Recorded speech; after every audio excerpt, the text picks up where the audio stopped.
अभी हाल ही में किए गए एक सर्वे के अनुसार आजकल समाज में हो रहे ज्यादातर अपराध के पीछे या तो कोई पड़ोसी या जानकार या फिर रिश्तेदार ही जिम्मेदार होता है। और जब तक विक्टिम को इस बात की भनक लग सके, बहुत देर हो चुकी होती है।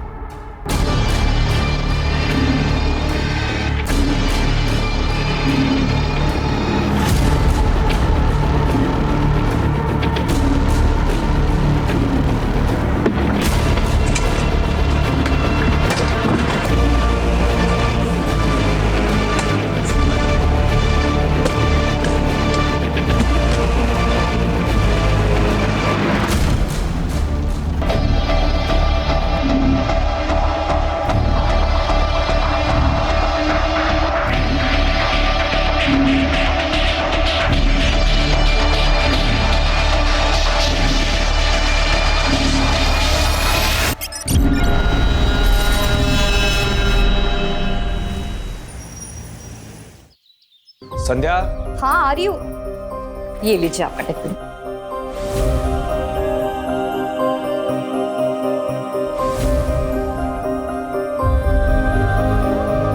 संध्या, इस घर में अकेली रह लोगी?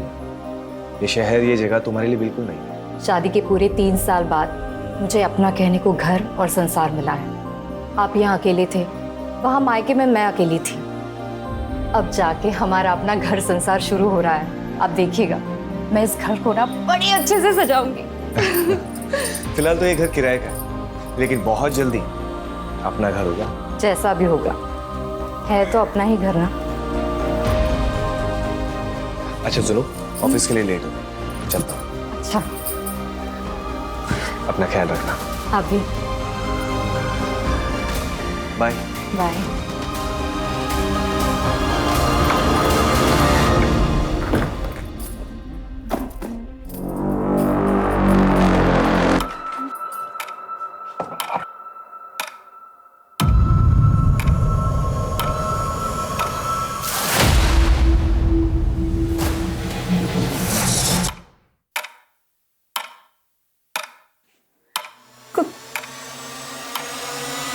कौन है?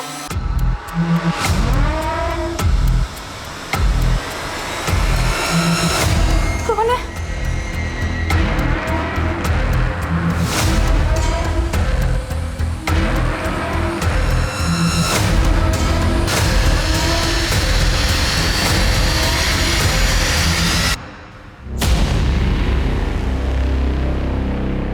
बहुत डर लगता है आपको?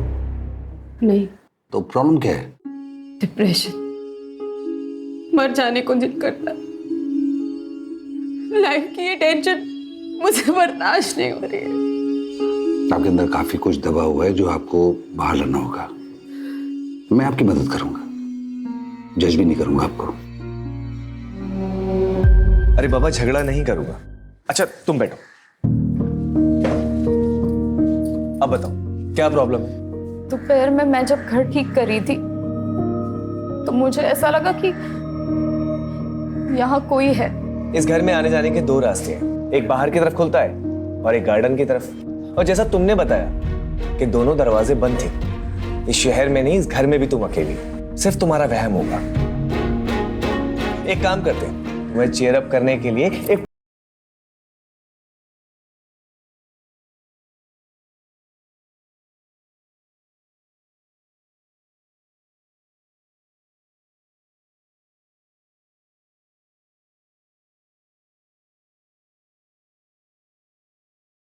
भी तो बनती है।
संध्या, क्या हुआ? सब ठीक तो है ना?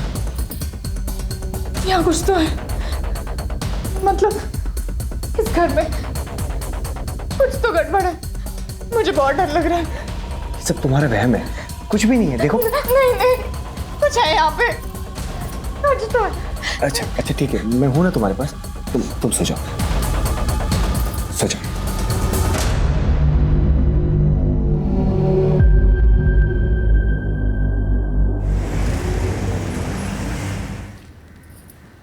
माँ, मुझे बहुत डर लग रहा है। पता नहीं ऐसा क्यों लगता है कि कोई संकट आने वाला है। कभी कभी किसी घर में वास्तु दोष होता है, किसी पंडित को बुलवाकर वास्तु शांति की पूजा पाठ करवा लो, सब ठीक हो जाएगा। पर इनका ऐसी बातों पर विश्वास ही नहीं है। अरे पति लोगों की बातों को इतनी गंभीरता से नहीं लेते, बस उनकी हाँ में हाँ मिलाती रहो और करो वही जो तुम करना चाहती हो। कभी रूठ कर कभी प्यार से पति को अपने जैसा बनाओ, सुखी रहोगी।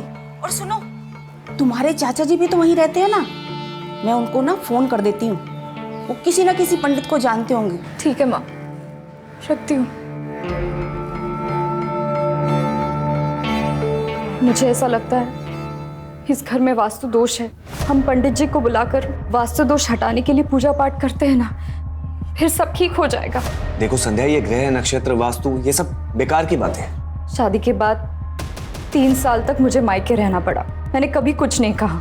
यहाँ आने के बाद भी मैंने आपसे कुछ नहीं मांगा। पहली बार मैं आपसे कुछ मांग रही हूँ, मना मत कीजिए। इस घर के वास्तु दोष को हटाने के लिए पूजा पाठ करते हैं ना, प्लीज मान जाइए।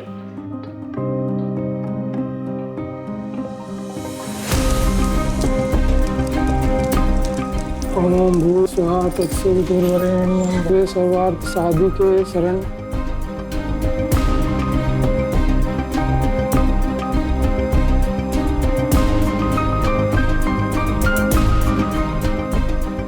वास्तु दोष पूजा संपन्न हुई, अब कोई चिंता की बात नहीं है। बस इस जल को घर के अंदर बाहर सभी जगह छिड़क दीजिए, सारे वास्तु दोष दूर हो जाएंगे। जी पंडित जी। अच्छा यजमान, आज्ञा दीजिए। जी।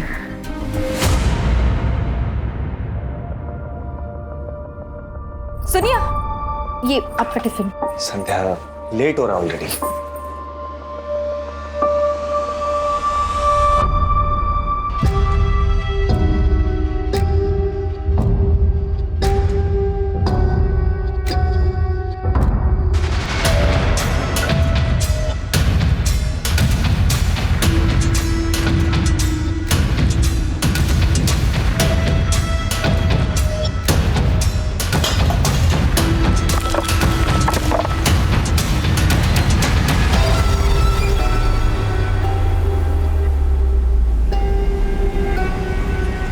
धक्के से कैसे टूट गया ये? हेलो, मैं संध्या बोल रही हूँ। यहाँ कोई मिस्त्री है क्या? हाँ, वो तंदूर ठीक कराना था।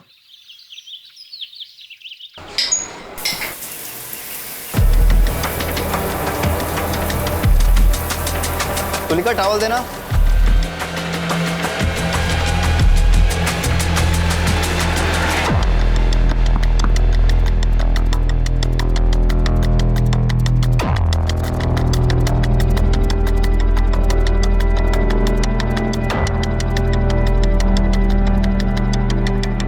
तुलिका, जब तक मैं घर वापस नहीं आता दरवाजा बिल्कुल मत खोलना।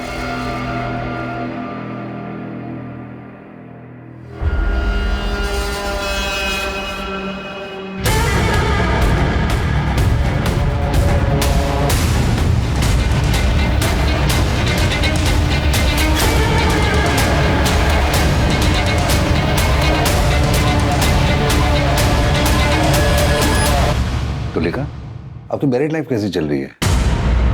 I mean love life. Married life और लव लाइफ बहुत अलग अलग होते हैं सर। मेरी शादी एक पैसे वाले अधेड़ उम्र के आदमी से हुई थी। हस्बैंड वाइफ का रिश्ता तो बस नाम का ही था। ना वो मुझे कभी हस्बैंड का सुख दे पाए और ना मुझे कभी वाइफ होने का सुकून मिला। मेरी जिंदगी बस एक कोरा कागज बनकर रह गई। ऐसे में मेरी जिंदगी में कोई ऐसा आया जिसने मेरी पूरी जिंदगी बदल कर रख दी।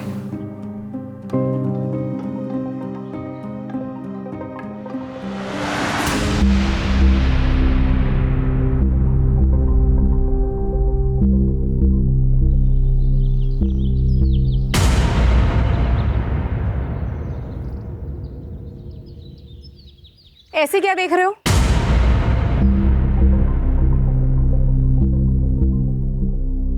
आप हैं ही इतनी खूबसूरत, बचपन से फैन रहे हैं आपके।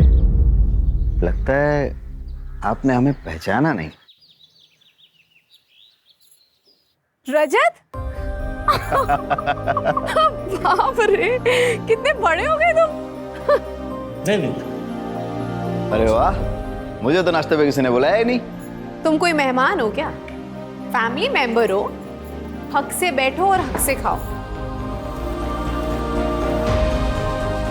अरे वाह, आपके हाथ के बने खाने का स्वाद तो पूरी दुनिया में कहीं नहीं मिल सकता।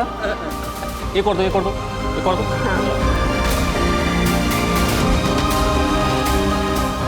मुझे प्यार की जरूरत थी। मैं प्यार को एक्सपीरियंस करना चाहती थी,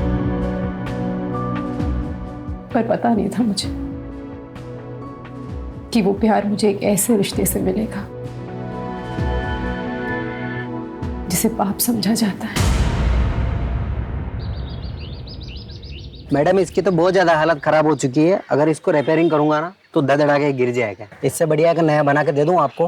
भैया आपको जो करना है जल्दी कीजिए, शाम तक तैयार हो जाना चाहिए। हो जाएगा मैम शाम।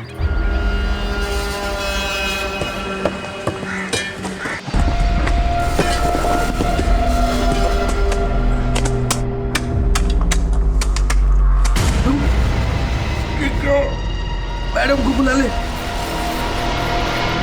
ये देखिए मैडम,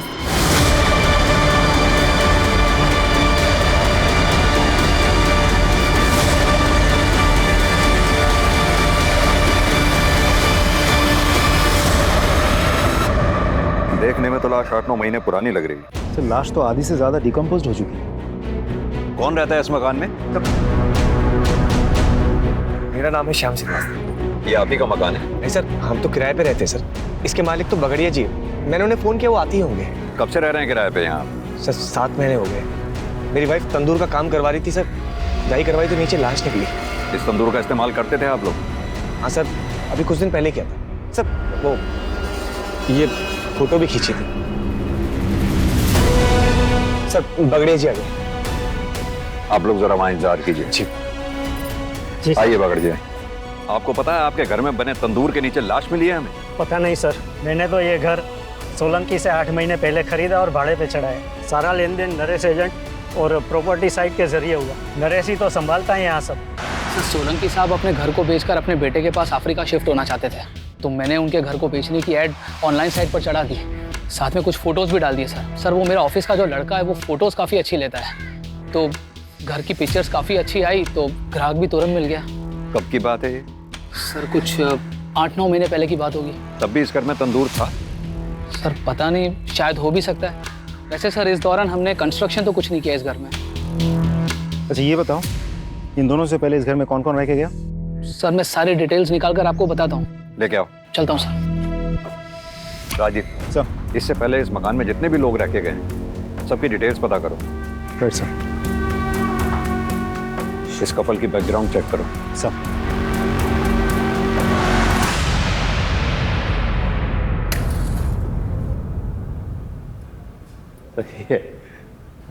अरे वाह, शादी के 3 साल होने के बाद भी इतना प्यार कैसे कर लेते हैं? अरे भाई, करना ही पड़ता है। पत्नी से प्यार नहीं करेंगे तो घर गृहस्थी का पंचनामा बनवाना है क्या? और इनसे प्यार करने के अलावा हमारे पास कोई और रास्ता है क्या? अरे अरे भाई, जरा संभल के। आपको पता है ना, आप हमारी मासी के बारे में बात कर रहे हैं। चांद निकल आया। हाँ चलो, चांद निकल आया। आओ।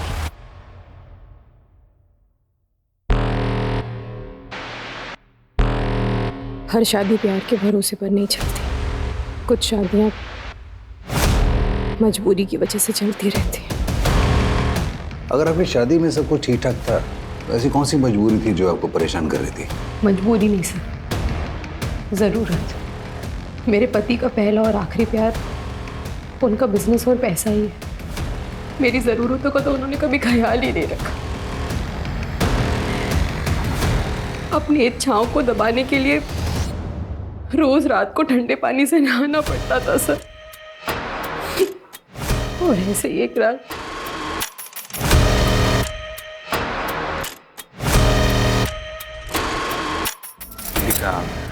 बहुत थक गया हूँ, नींद आ रही है।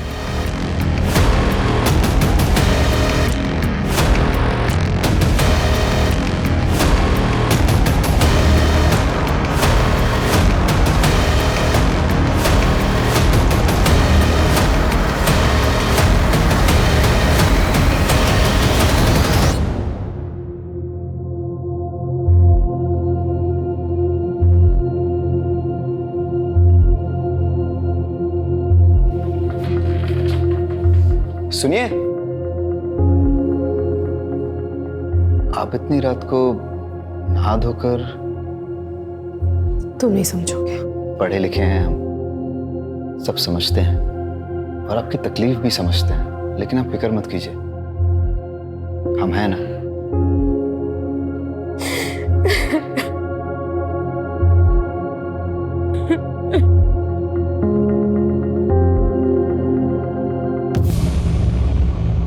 सर, पोस्टमार्टम और फॉरेंसिक रिपोर्ट आ गई है। आपका शक सही था, लाश लड़की की ही है। मौत करीब 7 से 8 महीने पहले हुई है। उस दौरान किसी लड़की की मिसिंग कंप्लेंट आई थी क्या? एक औरत ने मिसिंग कंप्लेंट लिखवाई थी सर, लेकिन सर वो औरत कुछ दिनों के बाद वापस आई और मिसिंग कंप्लेंट वापस ले लिया। मिसिंग कंप्लेंट की किसने थी? सर उसका नाम तबस्सुम जहां है। और मिसिंग कौन हुआ था? सर तबस्सुम जहां की भांजी, उसका नाम गजरा है।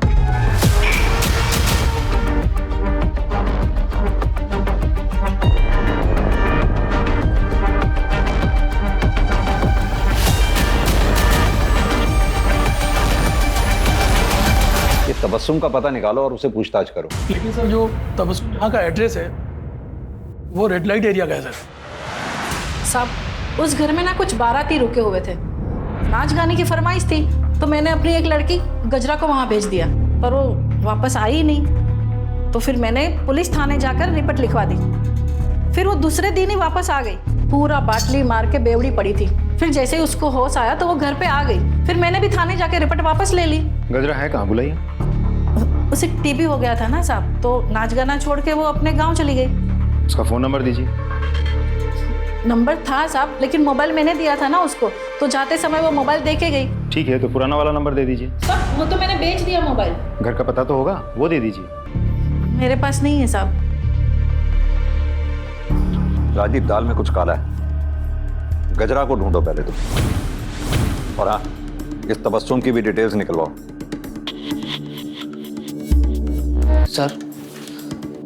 सर वो लाश वाले घर में जो लोग भी रहते थे उन सभी की इंफॉर्मेशन निकाली है सर मैंने। सर सबसे पहले उस घर में किराएदार के तौर पर ये रजत जी और उसकी विधवा बहन तन्वी आई थी सर। उसके बाद ये घर हमने बगाड़िया जी को बेच दिया सर। और सर कुछ समय के लिए हमने पवन कौल साहब को भी ये घर किराए पे दिया था सर। उसके बाद हाँ, ये जोशी जी के बेटे की शादी थी सर, तो उसके काफ़ी सारे दोस्त आए थे यहाँ पर। रजत और उसकी बहन की डिटेल्स? सर एक्चुअली वो डायरेक्ट पार्टी थी सोलंकी जी की, तो उन्हीं के पास सारी डिटेल्स होगी। लेकिन हाँ सर, मैंने हाँ रजत जी का फ़ोन नंबर निकाल लिया सर उनके पड़ोसियों से। सर मेरे बेटे के 2-3 दोस्त रुके थे उस घर में। एक तो अमेरिका में उसके साथ ही काम करता है, और दूसरा जर्मनी में है, और तीसरा शायद मुंबई में कहीं काम करता है। क्या आपको मालूम है उस दौरान आपके बेटे के दोस्तों ने रात में रेड लाइट एरिया से किसी नाचने वाली को घर बुलाया? उन्होंने तो नहीं बताया था, लेकिन हमें पता चला था सर कि वो लड़की की जो मौसी है ना, उसने जब पुलिस कंप्लेंट की तब बहुत डांटा था मैंने उसे। बाद में उन लोगों ने माफ़ी भी मांग ली थी और लड़की भी मिल गई थी। केस रफा दफा हो गया था और हमने भी बात को दबा दिया था। उन सभी बच्चों की डिटेल्स इन्हें लिखवा दीजिए। जी। अजय, क्या लगता है सर, ये केस हम सॉल्व कैसे करेंगे? लाश की शिनाख्त भी तो नहीं हो पा रही है। वही तो राजदीप, केस उलझता ही जा रहा है। ना तो हमारे हाथ में कोई ठोस सबूत है, ना ही कोई ठोस सुराग। एक काम करो, ये पवन कौल को पूछताछ के लिए बुलाओ। इनफैक्ट पवन कौल ही क्यों, इस घर से जुड़े सभी लोगों से अच्छे से पूछताछ करो। आई एम श्योर कच्चा ही सही पर एक धागा हमारे हाथ जरूर लगेगा, फिर लाश की शिनाख्त भी होगी और कातिल भी पकड़ा जाएगा।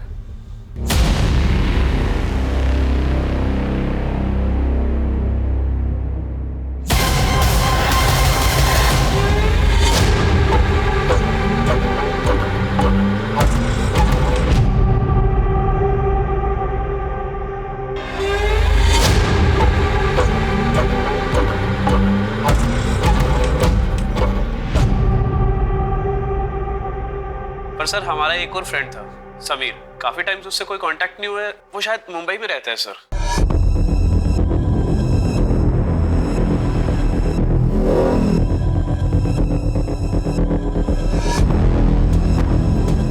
कौन से कॉलेज में पढ़े हो आप लोग? Sir city college sir. City college से समीर का एड्रेस लो और समीर की सारी डिटेल्स निकालो। Right sir. फंक्शन के दौरान जिस घर में तुम्हारे दोस्त रुके थे, उस घर में बने तंदूर के बारे में कुछ जानते हो? नहीं सर, हम तो ऑल द टाइम हॉल में ही थे, वहां जाने की कोई नीड ही नहीं पड़ी सर हमें। जरूरत पड़ी तो फिर बात करेंगे तुम्हारे साथ। सर, शाम के बारे में सारी इन्फॉर्मेशन निकाल ली। 3 साल पहले शाम की शादी संध्या से हो तो गई थी, लेकिन इंटरेस्टिंग बात यह है कि साथ ही उसके ऑफिस कोलीग प्रीति के साथ उसका अफेयर भी चल रहा था। सर एक बात और, प्रीति ने भी 7 महीने पहले ही अपने ऑफिस से रेजिग्नेशन दिया था और उसके बाद से अब तक ना किसी ने प्रीति को देखा है और ना ही प्रीति के साथ किसी की बातचीत हुई है। राजीव, ये प्रीति की डिटेल्स निकालो। अब समझ में आया श्याम शादी के बाद 3 सालों तक अपनी वाइफ को मायके से वापस क्यों नहीं लेके आया। इस श्याम को भी लेके आओ। सर, ये बात सच है कि सर प्रीति से मेरा अफेयर चल रहा था, लेकिन बड़े ही रिस्पेक्ट और रिगार्ड के साथ हम दोनों अलग हो गए। अब प्रीति कहाँ है? सर मुझे नहीं पता सर। सर उसका फोन भी बंद आ रहा है सर। उसने अपना सोशल मीडिया से अकाउंट भी डिलीट कर दिया। सर तेरे घर में तंदूर के नीचे जो लाश मिली है वो कहीं प्रीति की तो नहीं है? सर नहीं, ऐसा नहीं हो सकता सर। मैं प्रीति से बहुत प्यार करता हूँ सर, मैं उसे क्यों मारूंगा?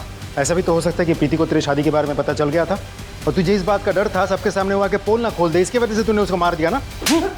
सर मैं सच कह रहा हूँ सर। मैंने कुछ नहीं किया सर। सर इसके फोन से प्रीति की फोटोग्राफ्स लो, उसका नंबर लो और उसे कांटेक्ट करो।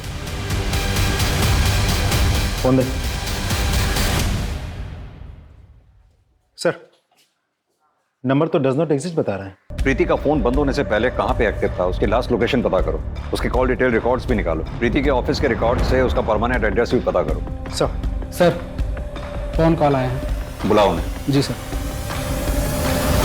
देखिए सर, मेरे बेटे के जनेऊ संस्कार का फंक्शन था, बहुत सारे रिश्तेदार आए थे, इसलिए मैंने वो घर कुछ दिनों के लिए किराए पर लिया था। आपके रिश्तेदार जो उस घर में ठहरे थे, क्या उनमें कोई महिला भी थी?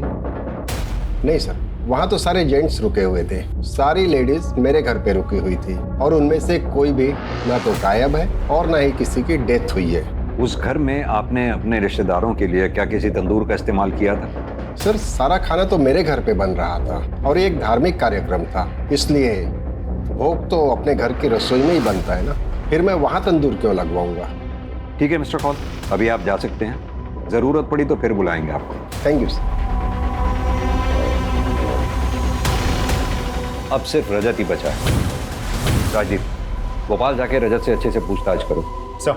शुक्ला, प्रीति के पेरेंट्स का पता लगाओ और प्रीति के बारे में पूछताछ करो। Right sir. धीरे धीरे मेरे और रजत के बीच की नजदीकियां बढ़ने लगी और फिर एक दिन क्या कर रहे तुम लोग? क्या करो तुम लोग? हैं? मेरे घर में कुछ साल मेरे पति को बहुत गुस्सा आया। उन्होंने मुझे बहुत मारा पीटा, बहुत।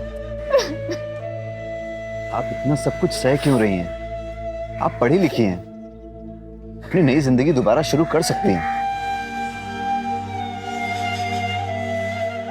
मेरे साथ अपने दिल के हाथों मजबूर होकर मैंने एक फैसला लिया और उस एक फैसले ने मेरी पूरी जिंदगी बदल दी।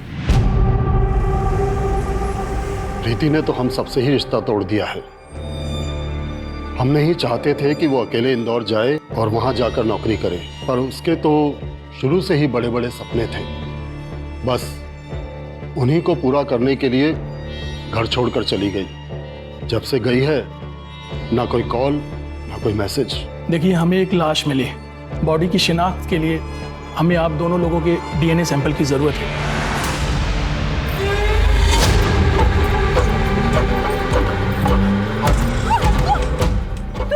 कहाँ तक भागेगी मुझसे? हैं? मुझे धोखा देती है।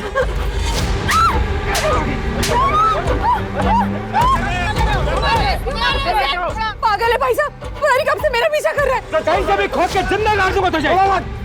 तुम नरेश के यहाँ काम करते हो? जी सर। तुम्ही ने वो वेबसाइट पे फोटोज अपलोड किए थे? जी सर। तो जब तुमने वो फोटोग्राफ्स लिए थे तो वहाँ तंदूर था क्या? हाँ सर था, लेकिन मुझे अंदर बाहर के फोटो लेने को कहा था तो मैंने निकाले और अपलोड कर दिए। लेकिन तुमने जो फोटोग्राफ अपलोड किए उसमें तो तंदूर हमें दिखा नहीं। सर साइट फोटो अपलोड करने की लिमिट होती है तो इसलिए मैंने ज्यादा नहीं निकाले। ठीक है, तुम जा सकते हो। जरूरत पड़ेगी तो फिर बुलाएंगे। सर उस घर में रहने वाले पुराने टेनेंट रजत का पता चल गया। कहाँ का रहने वाला हो? भोपाल का सर। राजदीप सर पता करो। Right sir.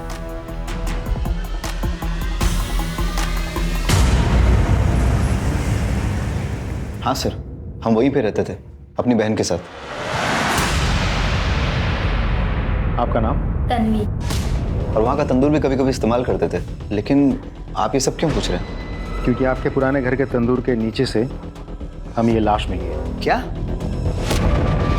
सर? लेकिन हम जब रहते थे तब ये तंदूर का शेप ऐसा नहीं था।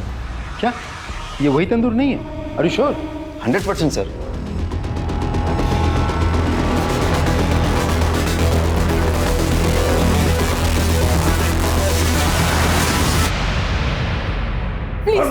प्लीज मुझे छोड़ के मत जाओ। मुझे माफ कर दो। मुझे नफरत हो गई मुझे तुमसे, नफरत।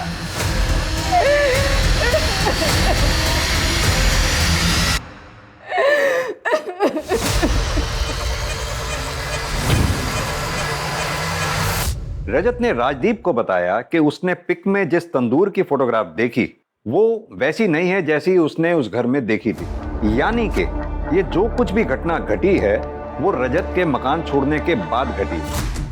उस एरिया के आसपास जितनी भी बिल्डिंग मटेरियल शॉप्स हैं वहां पता करो कि पिछले 7-8 महीनों में ये हमारी सस्पेक्ट्स लिस्ट में से क्या कोई ऐसा है जिसने तंदूर बनाने जैसा सामान, सरिया, चूना, सीमेंट इत्यादि, और सबसे इंपॉर्टेंट जीटी ब्रांड की ईंटें जो हमें मौकाए वारदात से मिली थी, खरीदी हैं। हर एरिया में एक वॉचमैन होता है। वॉचमैन को पता होता है उस एरिया की एक्टिविटीज के बारे में।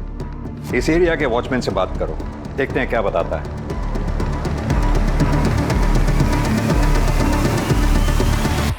अरे भाई साहब, बोलिए। मैं इस एरिया में एक घर लेने की सोच रहा हूँ, तो थोड़ी सी जानकारी चाहिए। सर जानकारी बिना दक्षिणा के दूंगा तो जानकारी का अपमान हो जाएगा। बात तो आप सही कह रहे हैं। तो ऐसा करते हैं, अब बात करें? हाँ हाँ साहब, अब तो बात हो सकती है। मैंने इस एरिया में एक घर देख रखा है, लेकिन सुना है कि उसके पड़ोस वाले घर में कुछ भूत का चक्कर है। अरे सर आप बात तो सही कह रहे हैं, लेकिन भूत कुछ नहीं होते। लेकिन हाँ, उस घर में ना खेल बहुत होते थे। वो एजेंट नरेश है ना, उसी के हाथ में था भाड़े से ये घर। जब कोई भाड़े वाला रहने को नहीं आता है तो नरेश क्या करता है कि कुछ लड़कियों को लेके उधर आता है। अच्छा एक बात बताओ, नरेश ने उस घर के गार्डन में कभी कंस्ट्रक्शन का कोई काम करवाया था? वो एक नंबर का कंजूस है, एक दमड़ी नहीं खर्च करता है। लेकिन हाँ, जब लड़की की बात आती है ना तो उसकी जेब से धड़ाधड़ नोट निकलते हैं। अच्छा। हाँ। मैंने क्या किया सर? मैंने कुछ नहीं किया सर। मैं सब बताता हूँ सर, मैं सब बताता हूँ सर, सब बताता हूँ सर। राजदीप,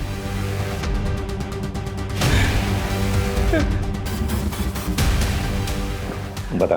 सर मैं मानता हूँ कि मैं रंगीन मिजाज का इंसान हूँ, अय्याशबाज हूँ।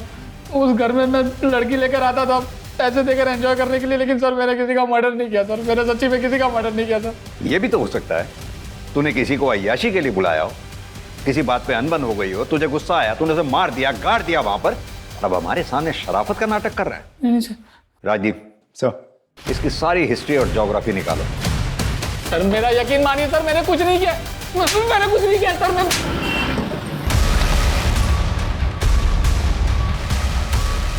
सर यही है GT2 का सप्लायर। हाँ सर, क्या चाहिए आपको?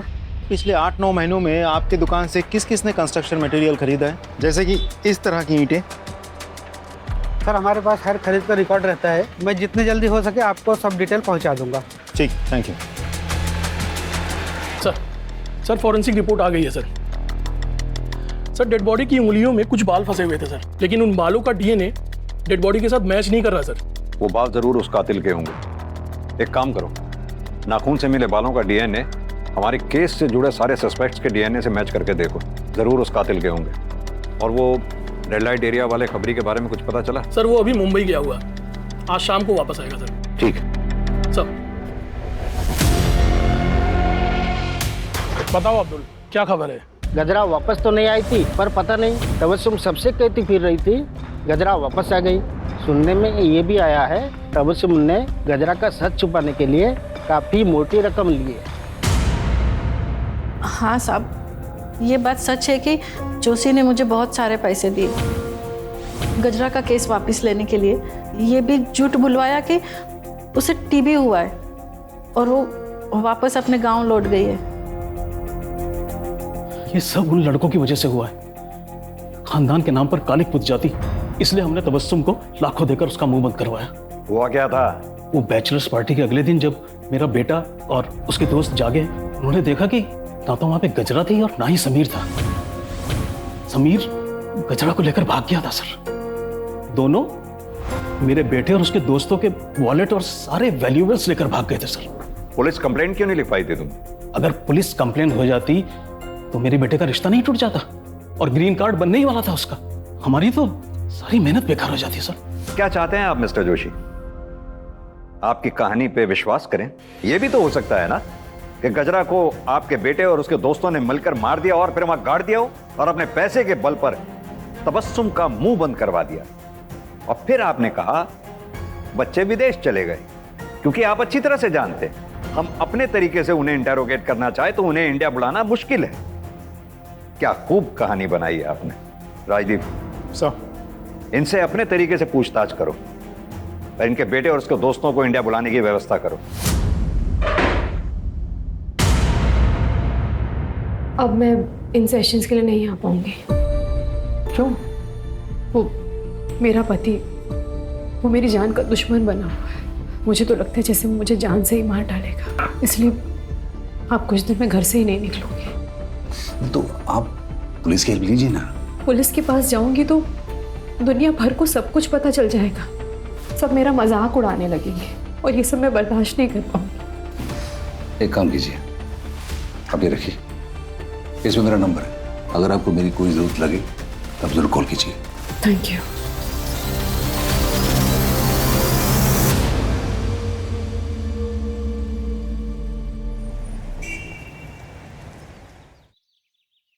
सर, समीर के आधार कार्ड नंबर से हमने मोबाइल ऑपरेटर से पूछताछ की है। एक नंबर मिल गया है जो समीर के आधार कार्ड पर रजिस्टर्ड था, लेकिन वो नंबर लखनऊ का है। हम लखनऊ पुलिस से कोऑर्डिनेट कर रहे हैं, बहुत जल्द वो हमारी गिरफ्त में होगा। Good work Rajdeep. Thank you sir. Sir Preeti के पेरेंट्स की DNA रिपोर्ट आ गई है सर। प्रीति के पेरेंट्स का DNA लाश के DNA से मैच नहीं हो रहा है। इसका मतलब ये लाश प्रीति की नहीं है। सर, इसका मतलब तो ये भी होता है कि श्याम कल्प्रिट है ही नहीं।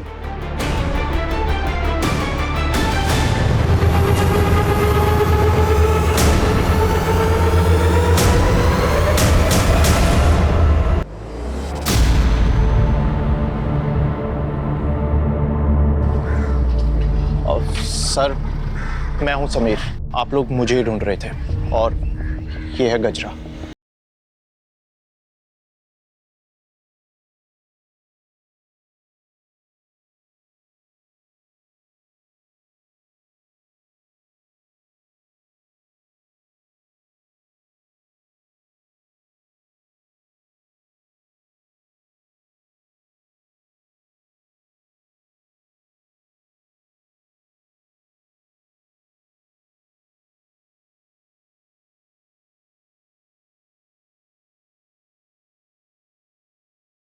छोड़ो मुझे, मैं डांसर हूँ, कलाकार हूँ, धंधे वाली नहीं। अच्छे पैसे मिलेंगे तुझे, उसकी बात समझ नहीं आ रही है, वो मना कर रही है ना। छोड़ छोड़ उसे। तुमने मुझे आज बचा लिया है, पर जिंदगी भर तो नहीं बचा पाओगे ना। आज तुम्हें बचाया है, ऐसे हर बार बचाऊंगा। मैंने सभी से रिश्ते नाते तोड़ दिए और हमने एक नई जिंदगी की शुरुआत की। हम ये कैसे मान लें कि यही गजरा है? कोई आईडी वगैरह है आपकी?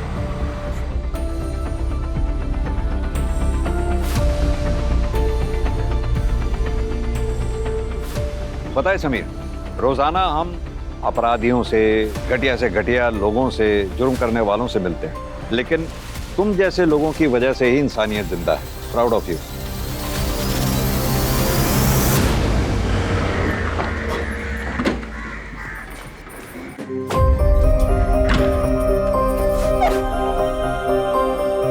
संध्या जी, आपके घर में जो लाश मिली थी वो पति की नहीं है, और उस लाश के साथ आपके पति का कोई कनेक्शन नहीं है। आपके पति निर्दोष है। भगवान ने मेरी सुन ली। मैं पूरे 11 नारियल की पूजा करूंगी। अब हम इस घर में नहीं रहेंगे, कहीं और जाकर रहेंगे। अच्छा हुआ कि इस मनहूस घर को छोड़ के जा रही हो। अरे श्रापित है ये घर, जो यहाँ रहने आता है सब पागल हो जाता है। चलो, देरी हो रही है। मैडम, एक्सक्यूज मी, एक मिनट। जी, आपने वहाँ ऐसा क्यों कहा कि इस घर में जो भी रहता है पगला जाता है? वो रजत था ना, पुराना टेनेंट, उसकी बहन तन्वी, उसका भी यही हाल हुआ था। एक दिन मार्केट में मैंने बड़बड़ाते देखा था उसको। नहीं। तन्वी, अपनी क्या हालत बना रखी है तूने? चल मेरे साथ चल। वो तन्वी थी ना, वो बहुत बड़ी डिप्रेशन में चली गई थी। मैंने उसको साइकेट्रिस्ट से मिलने का सलाह दिया था, नंबर भी दिया था। 1-2 सेशन की, उसको सुधार आने लगा था, और उसके बाद छोड़ दी। ये देखिए, मुंह पे निखार भी आने लगा था। तभी टाइम का वो फोटो है ये।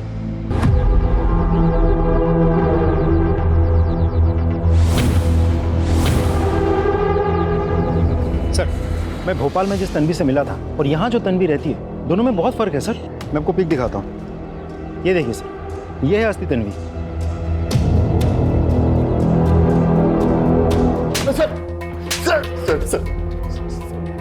सर मैं सच कह रहा हूँ सर। सर मुझे नहीं पता कि तन्वी कहाँ है। मुझे लगा आप लोग मुझ पर शक करेंगे, इसलिए मैंने अपनी गर्लफ्रेंड को तन्वी बनाकर पेश कर दिया। तुझे कैसे नहीं पता कि तेरी बहन तन्वी कहाँ है? बोल। सर वो हमारा झगड़ा हो गया था, फिर मैं उसे छोड़कर भोपाल चला गया। उसके बाद से मैंने कोई कांटेक्ट नहीं रखा उससे सर। सर मैं सच कह रहा हूँ सर। कहीं ऐसा तो नहीं जिस लड़की की तेरे घर में तंदूर के नीचे लाश मिली वो तन्वी की हो, जिसे तूने मार दिया और वहां गाड़ दिया? सर भगवान की कसम खा के कह रहा हूँ सर। सर मैंने किसी को नहीं मारा। इसका डीएनए सैंपल लो और लाश के नाखून से जो हमें बाल मिले थे उसके डीएनए से मैच करके देखो। चल सर ले जाओ इसे। सर साइकेट्रिस्ट विनीत आए जो तन्वी का इलाज कर रहे थे। सर, तन्वी का असली नाम तुलिका है और वो रजत की बहन नहीं, मौसी थी।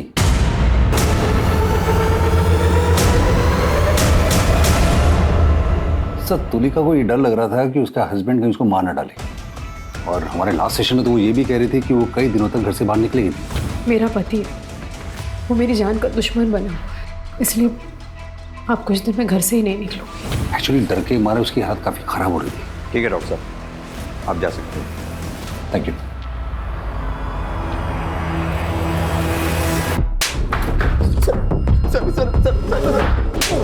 सर बताता हूँ सर मैं बताता हूँ सर मैं बताता हूँ सर।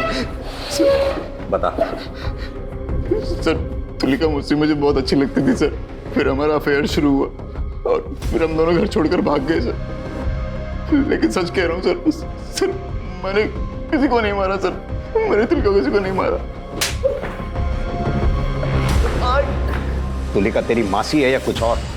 इसकी असलियत तो तेरी माँ ही हमें बताएगी। अपनी माँ का नंबर और पता दे। तो मर गए दोनों मेरे लिए, मुंह दिखाने लायक नहीं छोड़ा। देखिए, हम आपकी परेशानी समझ सकते हैं, लेकिन आपके बेटे रजत और तुलिका ने आपके साथ जो किया वो गलत था। लेकिन हमें शक है कि हमने जिस लाश को बरामद किया है वो आपकी बहन तुलिका की ही है, और वो तभी साबित होगा जब उस लाश का डीएनए आपके साथ मैच होगा। दरअसल तुम तुलिका से नफरत करते थे, इसलिए तुमने तुलिका को मार डाला। नहीं सर, मैं तुलिका को मारना तो चाहता था पर मार ना सका। वो मेरे हाथों मरने से बच गई। शुक्ला, इनका डीएनए सैंपल लो। लाश के नाखून पे जो बाल मिले थे उनके डीएनए से मैच करके देखो। सर, मौका वारदात में मिली उन ईंटों को लेकर हमने गहरी छानबीन की। उस तरह की ईंटें उन 3 महीनों के अंतराल में करीब 40 मिस्त्री और कॉन्ट्रैक्टर को बेची गई थी। हमने सबसे पूछताछ की, लेकिन किसी का भी कंस्ट्रक्शन का काम तब नहीं चल रहा था जब हमें उस तंदूर के नीचे गड़ी लाश मिली थी, सिर्फ एक को छोड़कर। कौन है वो? सर, मिस्त्री रमेश, लेकिन वो फरार है। सर, हमें लुकआउट नोटिस जारी करना पड़ेगा। आओ। सर डीएनए रिपोर्ट्स आ गई हैं, ये रही सर। सर डेड बॉडी के साथ मिले बालों का डीएनए किसी भी सस्पेक्ट के साथ मैच नहीं कर रहा सर, लेकिन सर रजत की मां का डीएनए डेड बॉडी के साथ मैच हो गया। यानी कि लाश तुलिका की ही है।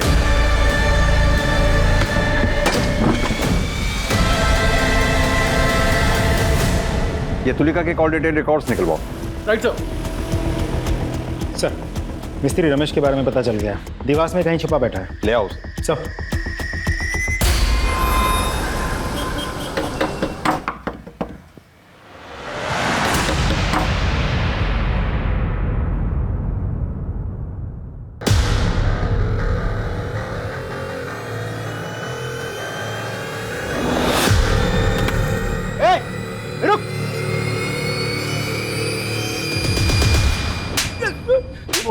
किसको नहीं मारा है साहब? किसी को नहीं मारा है, तो फिर देवास में क्यों छुप के बैठा था? बोल। जब से तंदूर के नीचे से लाश मिलने की खबर आई, मैं घबरा गया था साहब। लेकिन क्यों घबरा गया था? साहब क्योंकि 4 लाश दफन थी साहब, मैंने उसी पे तंदूर बना दिया था, लेकिन मैंने मारा नहीं है साहब। तूने नहीं मारा तो फिर किसने मारा? वो साहब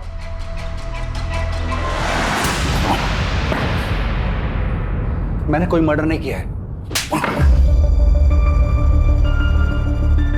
3 बातें तुम्हारे खिलाफ इशारा कर रही। पहला, हमारे पास तुम्हारे मोबाइल लोकेशन रिपोर्ट जो साबित करती है इस बात को कि तुलिका के मर्डर के समय तुम वहीं थे। दूसरा, मिस्त्री रमेश का बयान जिसे तुमने तुलिका की लाश गाड़ के ऊपर तंदूर बनाने को कहा। तीसरी बात, तुलिका के नाखूनों से मिले बाल का डीएनए तुम्हारे डीएनए से मैच हो गया। रिपोर्ट आई जाएगी, तुम्हें बताना ही पड़ेगा सब कुछ अपने बारे में। तो अब तुम खुद बताओगे या हम अपने तरीके से पता करें डॉक्टर विनीत? बताता हूं। तुलिका ने मुझे कॉल किया था, मैं उसके घर गया था। ये सब मेरे साथ क्या हो गया?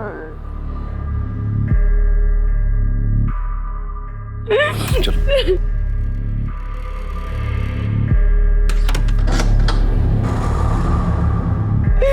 सबने मुझे धोखा दिया, सब मुझे चुप कर चले। मैं बिल्कुल अकेली हो गई हूँ। तुम ऐसा क्यों कह रही हो कि तुम अकेली रह गई? मैं हूं ना तुम्हारे साथ, तुम्हारा ख्याल रखूंगा, तुम्हारा ध्यान रखूंगा, तुम्हारे साथ रहूंगा। तुम चिंता मत करो। कि कैसी बातें कर रहे हैं आप? डॉक्टर है मेरे।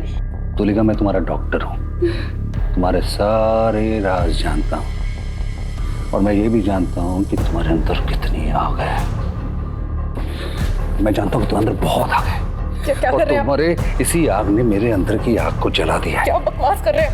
अरे सुनो, वैसे भी देखो तुम्हारे सुनो, तुम अपने भतीजे के साथ तो सोई हो ना, एक बार तुम मेरे साथ भी मान जाओ ना। और निकलिए यहाँ से। अरे तुलिका, तुम समझ नहीं पा रही हो, मैं चाहता हूँ कि तुम हम मिलके एंजॉय करें। मैं आपसे कह रही हूँ आप निकल जाइए वरना मैं शोर मचाऊंगी। अरे सोच के तो देखो, तुम्हें मैं अपना के एंजॉय करना चाहता हूँ, समझ के तो देख।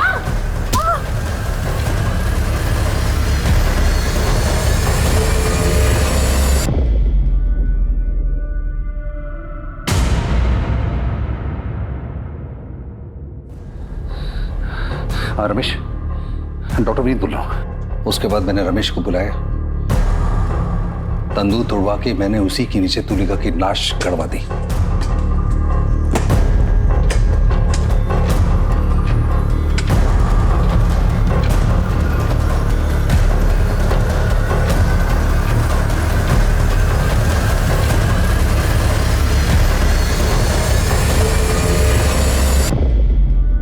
उसके बाद मैंने फिर से एक नया तंदूर बनवा दिया। एक मरीज का अपने डॉक्टर के ऊपर भगवान से भी ज्यादा भरोसा होता है। तुमने मरीज का भरोसा ही नहीं तोड़ा, उस बेचारी तुलिका की इज्जत भी लूटने की कोशिश की, और यही नहीं, उसे जान से भी मारा। पूरी कोशिश करूंगा कि कम से कम तुम्हें फांसी की सजा जरूर मिले।